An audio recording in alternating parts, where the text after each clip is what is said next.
Bismillahirrahmanirrahim. Assalamualaikum warahmatullahi wabarakatuh. Alhamdulillahi rabbil alamin. Wassalatu wassalamu ala asrafil mursalin wa ala alihi wa sahbihi ajma'in, amma ba'd. Saudara hadirin ma'asyiral muslimin rahimakumullah. Edisi 28 Ramadan 1441 Hijriyah. Mari kita bersyukur kepada Allah Subhanahu wa Ta'ala. Sungguh besar nikmat yang bercurah kepada kita. Karena sampai tanggal 28 Ramadan ini alhamdulillah kita masih diberikan kesehatan oleh Allah Subhanahu wa Ta'ala. Semoga ibadah kita senantiasa mendapatkan pahala sesuai dengan janji Allah. As-saumu li wa ana ajzi bih. Puasa itu untukku, kata Allah, dan aku sendiri yang akan membalasnya.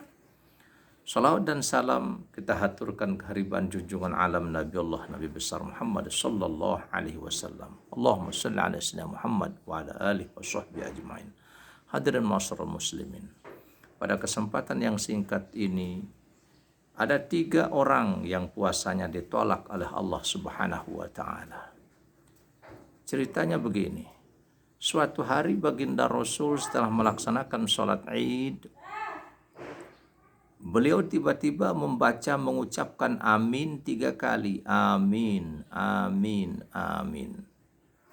Sahabat heran dan bertanya-tanya, "Ya Rasulullah, baru saja kita melaksanakan sholat Id. Tiba-tiba engkau tidak ada suasana berdoa bersama sahabat, tiba-tiba engkau membaca amin, amin, dan amin. Ada gerangan apa wahai Rasulullah?" Rasul menjawab, "Oh, tadi ada malaikat Jibril turun, lalu menyampaikan dan mengabarkan kepadaku dan berdoa kepada Allah bahwa ada 3 kelompok manusia yang tidak diterima puasanya. Ini yang puasa. Bagaimana yang tidak puasa? Kalau yang tidak puasa tentu sudah di luar garis. Yang puasa saja masih sempat puasanya tidak diterima oleh karena apa? Karena 3 hal. Karena melakukan hal-hal yang menyebabkan puasanya tidak diterima oleh Allah. Kelompok pertama adalah anak yang durhaka kepada kedua orang tuanya.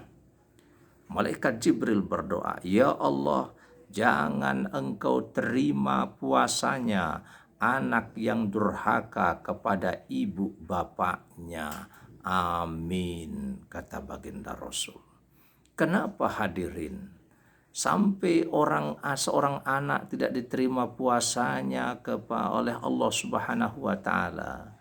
Karena ridho Allah itu ada pada kedua orang tua. Ridho Allah fi ridhol walidain. Ridhonya Allah itu ada sama ridho kedua orang tua kita.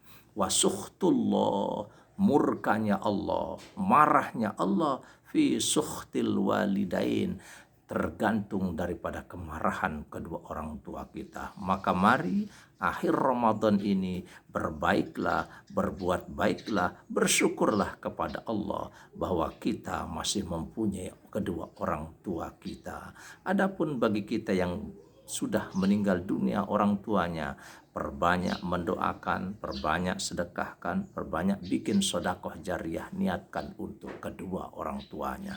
Hadirin ma'asyiral muslimin. Kemudian yang kedua, malaikat berdoa, "Ya Allah, janganlah engkau terima puasanya seorang istri yang durhaka kepada suaminya." Hadirin ma'asyiral muslimin.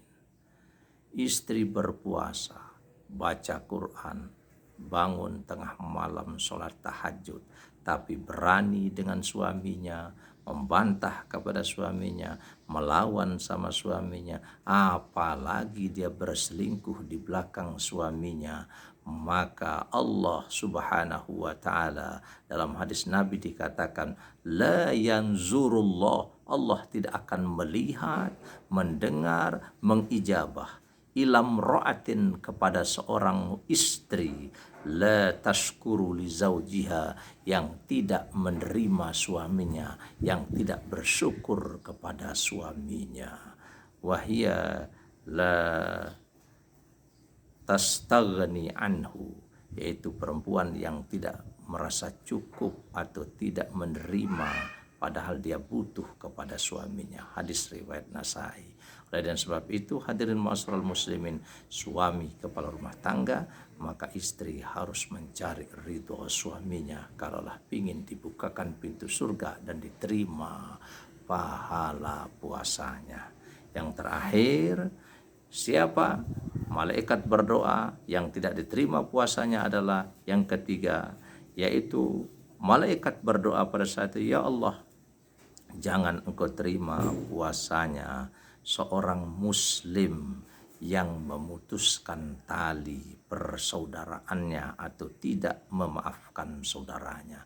Hadirin ma'asyiral muslimin, sudah jelas dalam hadis Rasul dikatakan la yadkhulul jannah qati'ur rahmin, tidak masuk surga orang yang suka memutuskan tali persaudaraan. Apapun sebabnya, apapun alasannya, apapun dalihnya, kalau sampai tali persaudaraan semuslim itu terputus karenanya, maka kewajiban kita untuk menyambungnya jangan sampai terputus.